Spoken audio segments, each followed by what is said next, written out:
Hi, everyone, and welcome to Decoding Destiny, soundbites from the C-suite. Join me every week as I capture strategies from incredibly successful women and share these soundbites to help you decode challenges and map your own destiny. Follow us on YouTube, Facebook, and whatever app you use to listen to podcasts. Today, I'm meeting with Delphine O'Rourke to discuss debunking the nonlinear career path. Delphine is an authoritative expert in healthcare laws and regulations and an advocate for women's health and wellness. In her career, Delphine's tackled some of the most difficult problems in healthcare from the C-suite and boardrooms of health companies. She's a partner at the law firm of Goodwin Procter in the Life Sciences Group, a member of the Corporate Social Responsibility, Environmental, Social, and Governance, and Social Impact Investing groups. She's a health law subject matter expert and provides strategic guidance, technical expertise, and regulatory counsel to clients. In addition, Delphine is a fierce advocate for founders in women's health and partners with them along their journey by providing them with critical, strategic, and legal advice. Welcome, Delphine. Thank you. Thrilled to be here. It would be great if we could kick it off by having you give a little more color on your super interesting background. Love to. And again, thank you for the opportunity in what I think is an important topic for all women and definitely has been critical in my career development and both challenges and opportunities. And that's the concept of a linear career. So as you mentioned, I am a partner with Goodwin, which is a major international law firm out of the New York office. And I advise companies, whether they're entrepreneurs or established companies like a hospital or a manufacturer of medical products or a pharmaceutical, as well as investors in healthcare. So it is really a privilege to be here and to have an opportunity to share some of the lessons that I've learned and lessons that I've learned and also sort of some of the struggles that I had personally. And then I thought, you know what, if I looked at this a little bit differently, I wouldn't have beaten myself up as much. And I think that's the theme, is how can we reframe some of the expectations and if even the framework, the expectations, the language that we use when we talk about careers, because I think they're particularly damaging to women.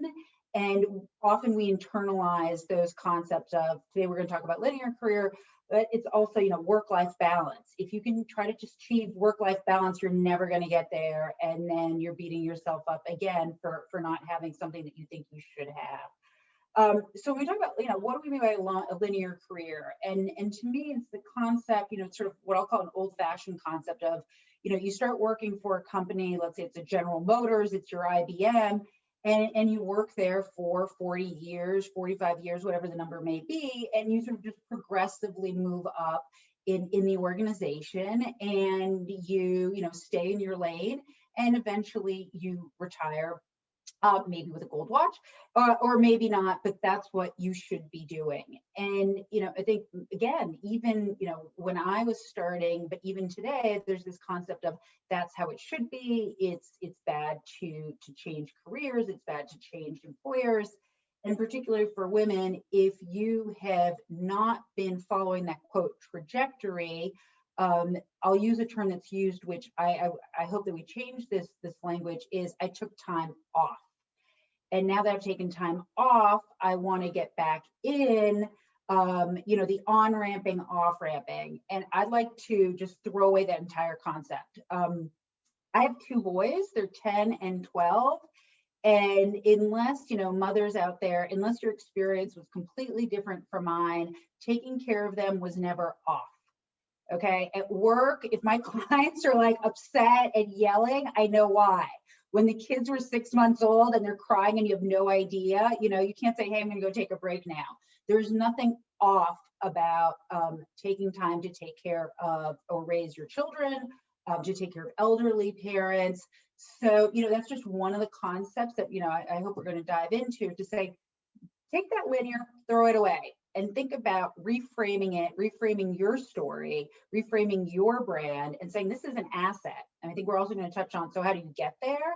But the first step is enough of the linear. I agree with you 100%. So let's talk about how to reframe that though, because there are many women that do take time off, which is a horrible way to say it, because you're totally right. There's no off about it, and you're on pretty much 24/7. But how do you reframe that in terms of your career? So, I'll just give you a recent example. I speak with women all the time. They're friends of friends, somebody who reaches out, maybe heard me in a podcast and said, this is sort of what I'm going through. I, want to either shift careers or, at all different stages, right? I'm thinking about having a family. How should I handle it? Or more and more, I've been successful, but I'm not satisfied with what I'm doing. So, common conversation is my kids are out of college. Maybe financially I have more flexibility. And even though I've achieved quote success, and that's, another part of it is, well, how do you define success? I'm just, I'm missing something. So I want to do something more, more meaningful. And I had a conversation, as recently as last week this was a friend of a friend. And she started the conversation by saying, I'm having a tough time getting hired because I've been off and my skills are, and my skills are rusty, but I'm telling them that I can get back into it. And I said, I would hire you. Like, what kind of, if you're leaning in with all the negatives, I guarantee you men never do that. Men are like, I don't care. I haven't been doing this in 15 years. I've never done it, but I'm the best.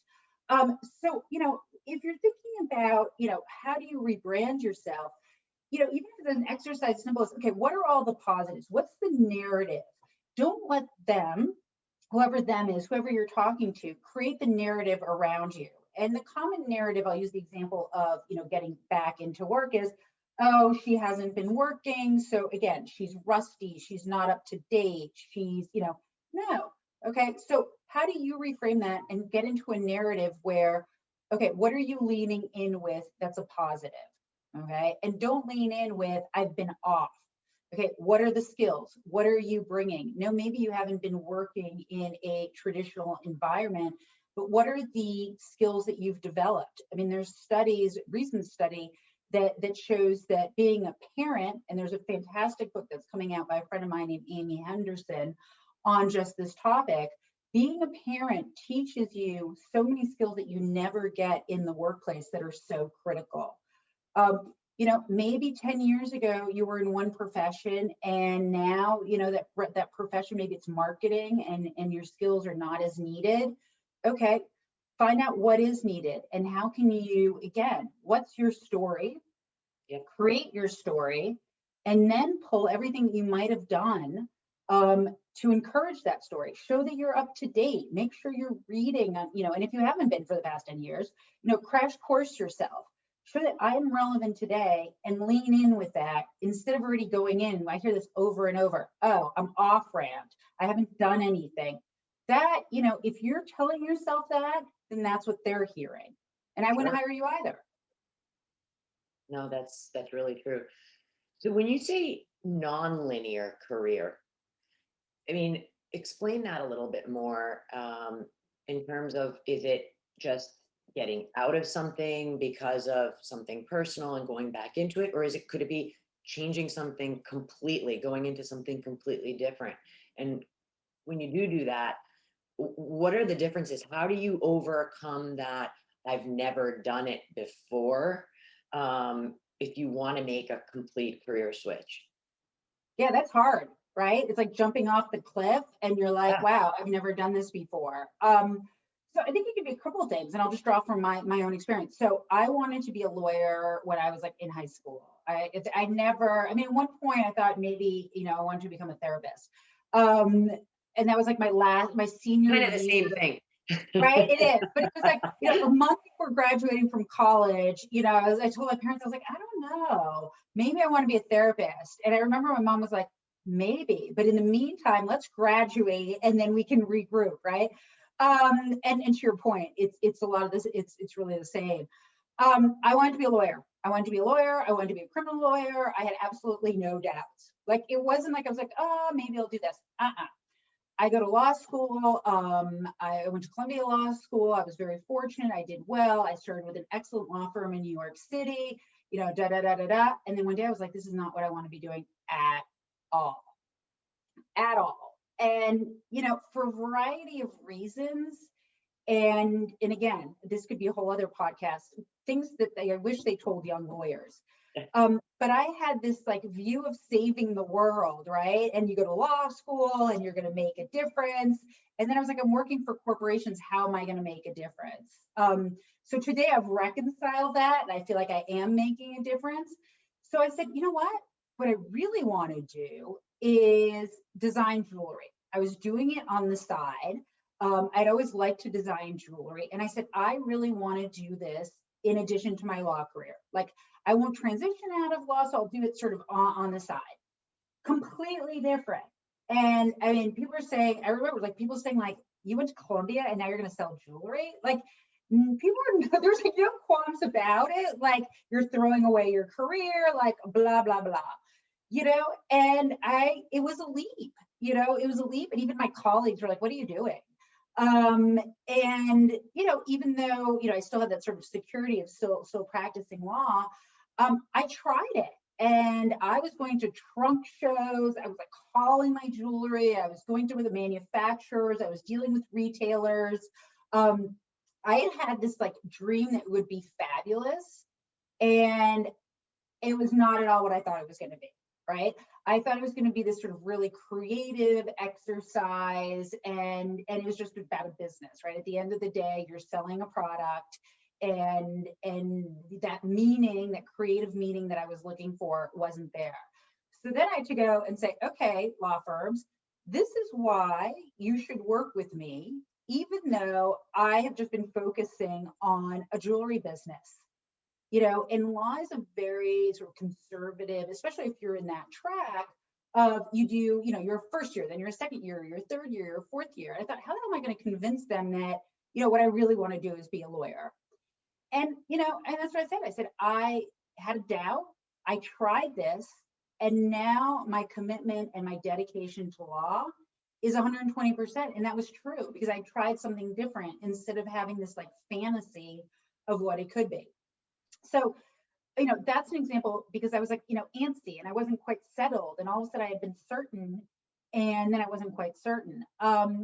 And then, just two other experiences because of my husband's job, we moved and I had been in large law firms and then all of a sudden we're moving to upstate New York.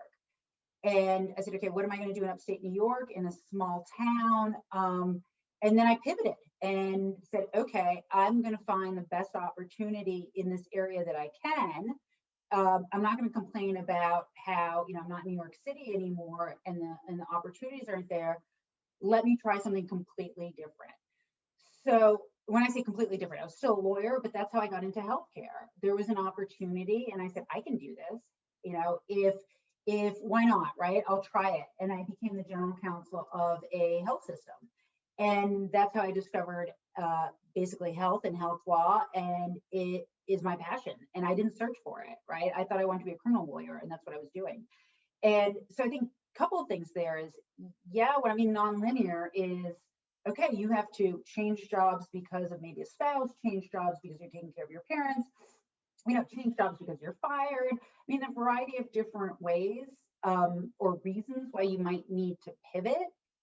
And that's what I mean by nonlinear. If you expect to go from A to Z and never change or adapt, and you think that anything short of that is a failure, that's the piece I want to focus on, is let's stop thinking about that being a failure, but an opportunity to show your flexibility, your resilience, your grit, your willingness to take chances, your willingness to dig in. That is so interesting because I think this was something that connected us at the beginning. I was an engineer before I completely changed everything in my career and took so many different paths. And it was one of those things that I wanted to be an engineer. I loved it in school, started working and hated every second of being stuck in a lab, no social interaction. And the people that I was interacting with were like 30 years older than me, like talking about their grandkids. It was just not my scene at 21 years old, 22 years old. So I did the same thing. And I think, it's very similar to your journey with the jewelry. It's what can you take from that experience and the learnings and the assets, because you learned a lot about having your own business, and that can be brought into anything. And those are skills and assets that you need to look at and say, man, I should be proud of this, and anyone would want to have me because I'm a little bit more, even more well-rounded than some of the other people that are maybe going after these jobs. Mm, Yeah, I agree with you. It's everybody should have their own business.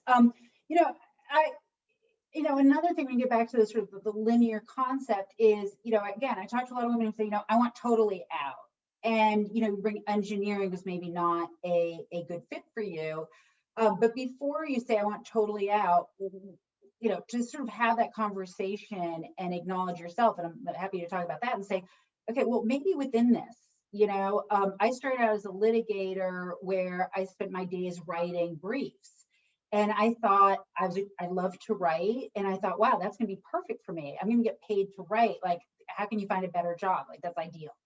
But what I realized is, you know what? I'm actually a really social person. And to write for days and hours at a time by myself, I was like, please talk to me. So within the law, that's just one example, but it's the same thing in financial services and other different areas.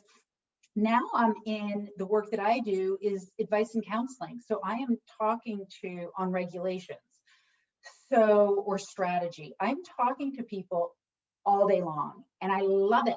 I love it, so you don't have to like get rid of the entire thing. It's even within an industry, recognizing, okay, what do you need?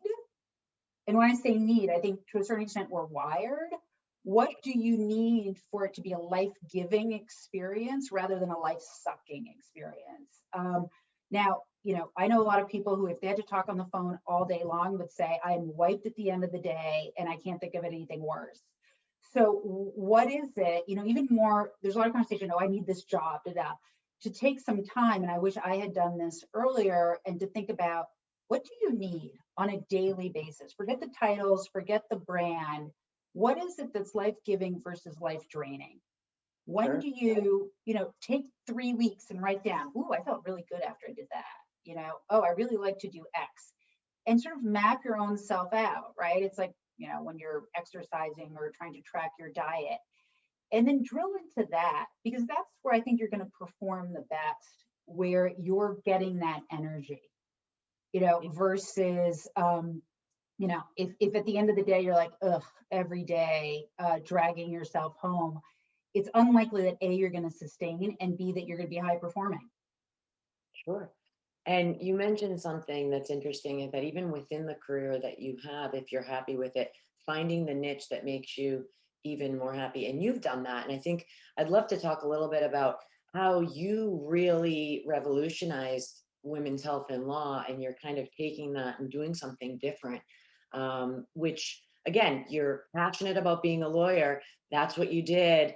But you found a niche that really makes you feel fulfilled. I'd love to hear more about that. So yeah, I sort of feel very fortunate in that,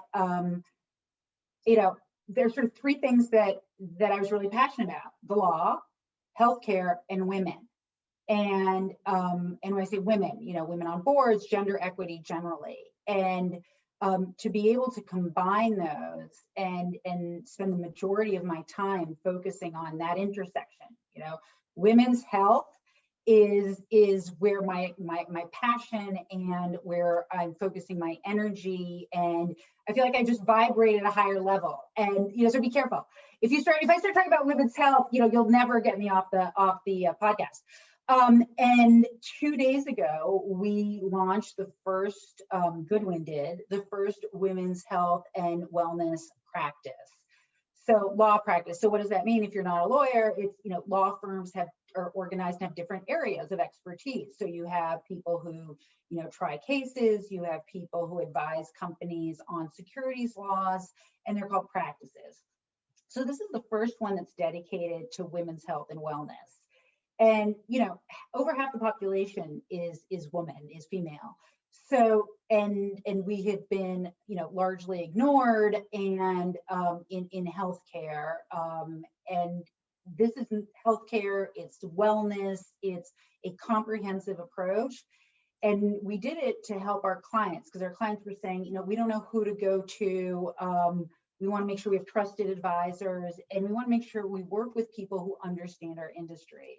So I think it's important for women who are, and men. I mean, it's not just for women; it's for anyone who is in the women's health space. Also to make connections, because that's something that I think is relevant for this conversation as well. One of the things that, again, I wish they had told me when I was, or I knew at 21, is you will succeed in large part unless you're, I don't know, a genius off the charts, through your relationships. And those relationships, whether it's just bouncing ideas off of someone or someone who's going to invest in your company, will be a huge determinant of success. So what we're doing is creating an ecosystem of women and men in the space, so we can also connect them. And I think that gets back to the non-linear, career conversation, in that even if, when I say even if you are currently not working and thinking about maybe working in 5 years or 10 years, or you're working and you're not satisfied, talk to people. I was just talking to a friend of mine who's with a large pharmaceutical company for 32 years, and now she's trying to figure out what she wants to do. And she said, I need to start talking to people because I haven't been outside of my own company. And that's super limiting, So find people who might be doing something that you're interested in, or who have changed careers, or who have transitioned from being full-time parents to, well, I don't like that term, scratch that too, because I'm a full-time parent. But people have said, okay, I want to get back into the workforce, and see what their experiences were like. So I think that's part of the sort of non-career conversation as well, is relationships, develop relationships. And I'm not talking about networking, because I think networking has a transactional feel to it. Like, you're going to give me something and I'm going to give you something. No, relationships. They call it your personal board of directors. When I'm not sure what I'm doing, or I want to bounce ideas, I have a group of people who I call. And I say, what do you think about this? And I truly value their opinions, because they'll also say, what are you thinking? Nah, that one's not going to work. So, and you don't have to be working to do that. That could be your aunt. It could be, your next door neighbor. It's identifying people who, A, will take the time to talk to you, and B, who you think might have some insight. And I think that is important throughout your, just because otherwise you get sort of in your own space, is to have those checks, and that support system.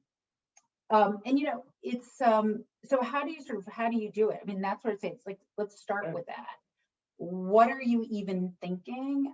And if you're not ready to make a full jump, okay, you're in job 1, you want to go to job 2 maybe, but you're not ready. How do you sort of inch your way towards that? Start talking to people. You don't have to say, hey, I'm looking for a job, but just reaching out and saying, we have similar interest, or, to expand that reach of people and experiences, so that you can explore. And I think another important thing is that the current generation, there's an expectation that you're going to change jobs. If you say to a recent grad at 21, hey, come join us, and we expect you to work for us for 35 years, they will run out the door and say, are you crazy?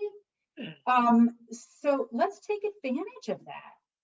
I'll give you my best while I'm here, but the fact that you might not have been there for 3 years shouldn't be shouldn't be a negative. Oh, completely. I think that there's also a personal, in-depth kind of, realization that you need to really come to terms with yourself, your fears, your insecurities, to be able to get over that, in order to kind of take that leap. But then once you do, or you've done it, how do you turn a nonlinear career into a differentiator? Because now you're taking it to another level. You've done it, you've maybe taken a leap, and maybe you're kind of still navigating that path. But how do you turn that into something that's even more of a differentiator that's really positive? Yeah, that's a great question. I think on the fear, yeah, be honest. Everybody's going to be afraid. So what is it that you're really afraid of? Is it rejection? Is it that you weren't good enough? That, like put it out there, at least with yourself, right? And say, Sure. okay, I'm too old, I'm too young, I'm too this, I'm too that, I'm going to fail, they're not going to believe in me. Like put it out there, like, visualize it. This is my fear. I just put it in my glass and say, okay, I'm looking at my fear. Now what am I going to do about it? And maybe you will be rejected. Okay. But it's like, I think as women, we deal with a lot worse stuff than an HR department rejecting us, right? Like in the grand scheme of things, we've dealt with a lot worse. And we can overcome that, and we have a lot more. I think we see our identity in multifaceted ways, and that's just part of our identity. But the fear is there. So before I answer that question, like find your support group that's going to say, you know what, okay, that one didn't work out, but let me talk to my friend who might have somebody else. Let me think about a different way to approach it. Let me help you look at your resume.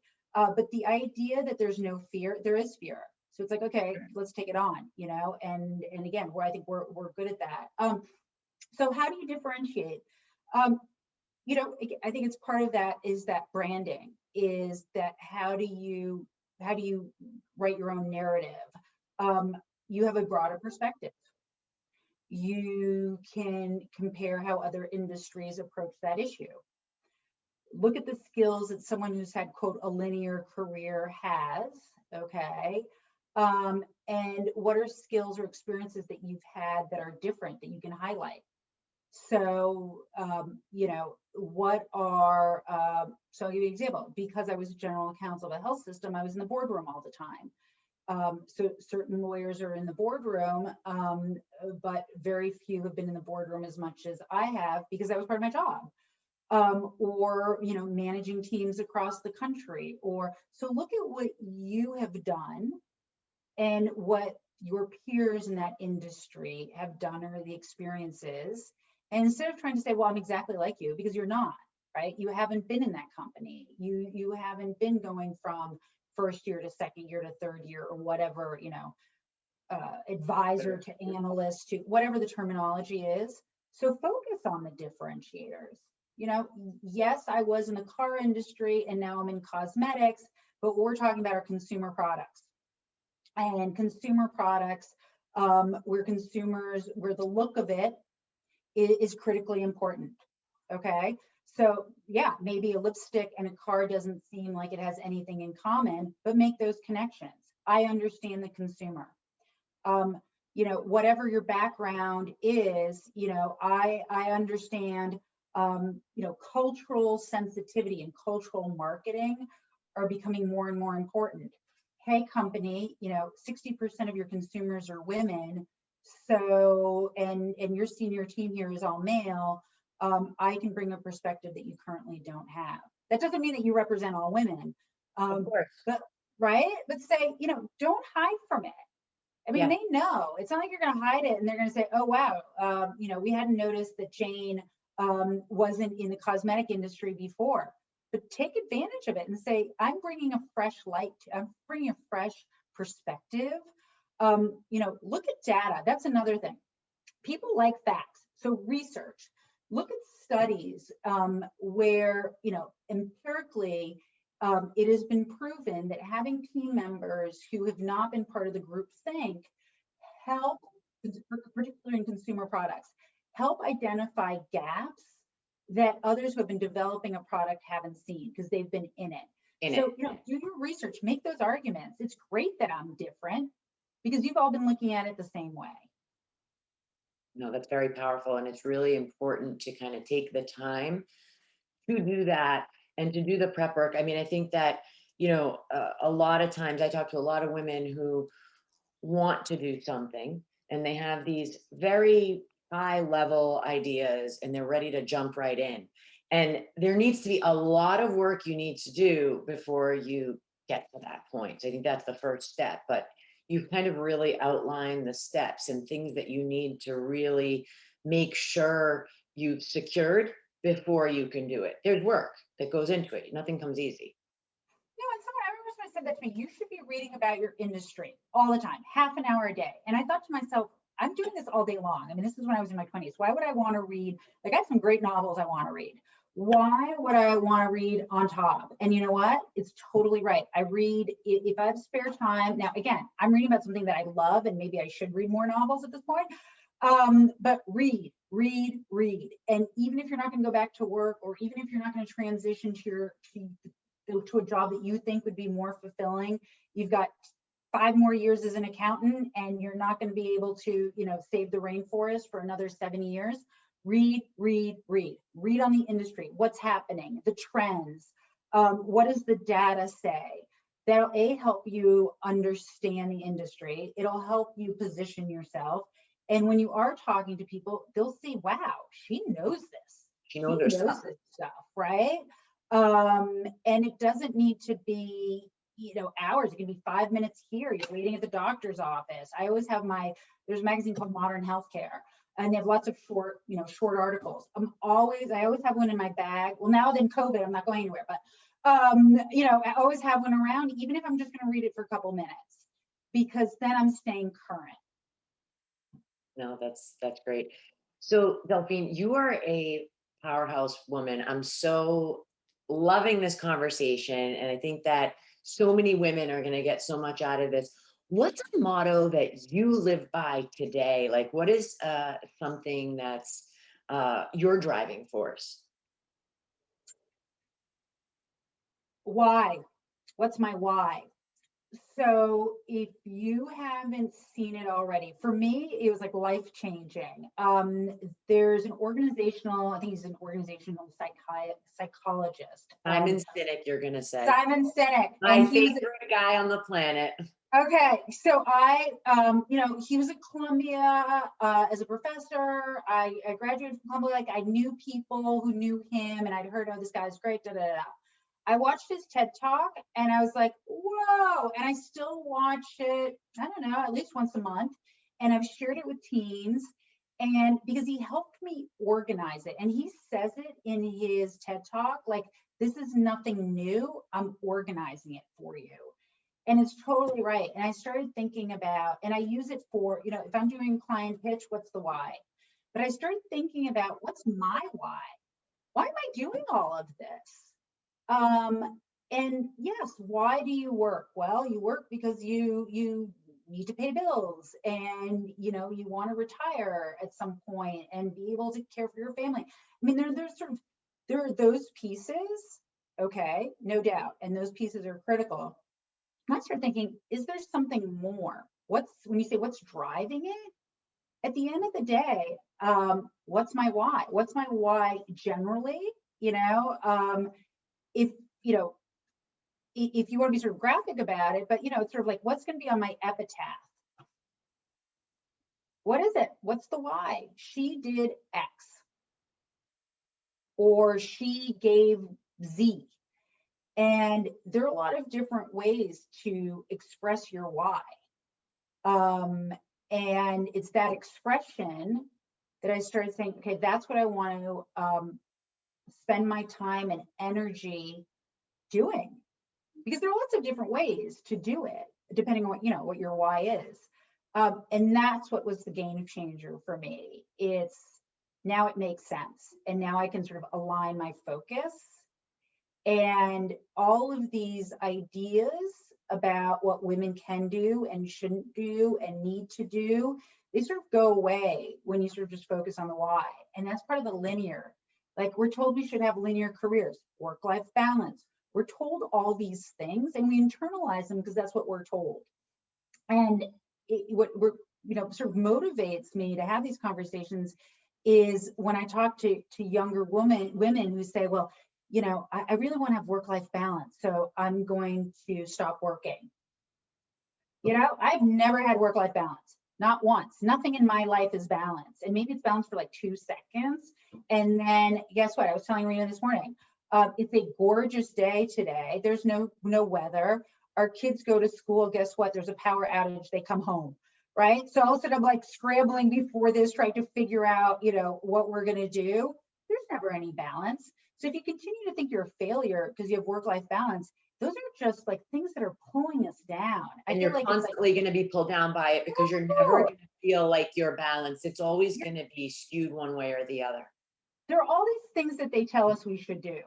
And, my message is, it's like, I wish we could like take off my coat and say, okay, that was work-life balance. And, it's like, let's free ourselves of all these all of these concepts that we measure ourselves against and then say we're not good enough. No, totally. And that's the linear career. You take, you decide you're going to be a full-time parent and not work outside, go outside or work professionally for 4 years. You're not a failure. Okay. And you're not less than.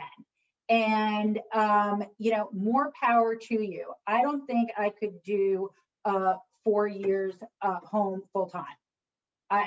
Hey, let's be realistic. Let's stop thinking about that. Let's stop thinking I'm trying to achieve balance. Let's stop thinking, I'm not good. I hear this from women all the time. I'm not good at marketing. BS, we're really good at relationships. We're good listeners. We're really good at relationships. So let's get rid of all of that and then define our own story. Sure. You can flip it the other way too. I mean, there are so many working moms that I know who feel like failures as mothers because they're not always there, instead of looking at the positive of the example and the lessons that they're actually teaching their children by what they're able to handle. I mean, we are all superheroes in so many different ways, and focus on that because there is just so much positive instead of just focusing on the negative. And society puts that pressure on us all the time. Society puts that pressure. And I think the other piece is so look at the data. I go back to the data. If you look at highly successful women, the majority of them had moms who worked. Okay. The other piece of it is know yourself and be okay with that. And when I get to that is I had this conversation with my kids. If I had nothing, when I say if all of my attention was focused on them, I would smother them. I'd be like, okay, guys, all this energy that I have towards women's health, I would put on them, and that's not healthy. And that's the way I am. I'd be like, okay, let's learn how to speak Italian and let's do this and let's do that. And they'd be like, whoa, I need to give them space, right? So it's also recognizing that if I was with them full time, I think our relationship would be not what it is, because that'd be too much. And that's okay, So, and it also just shows them, I think it also changes their view of what women are and what women can be. So, thank you for this conversation. And I think my, parting message would be, you define your narrative. You tell your story, and you can tell your story as it is and how you want it to be. And that's part of it, is this is me, and it's not a change, it's an evolution. And we all evolve, right? And that's great. That's an asset. It's not a negative that you're looking for a different opportunity. So, Irina, thank you very much. So much. This was fantastic. You had so many tactical tips that people can take and actually start implementing on right away. So this was fantastic. Thanks again. Thank you.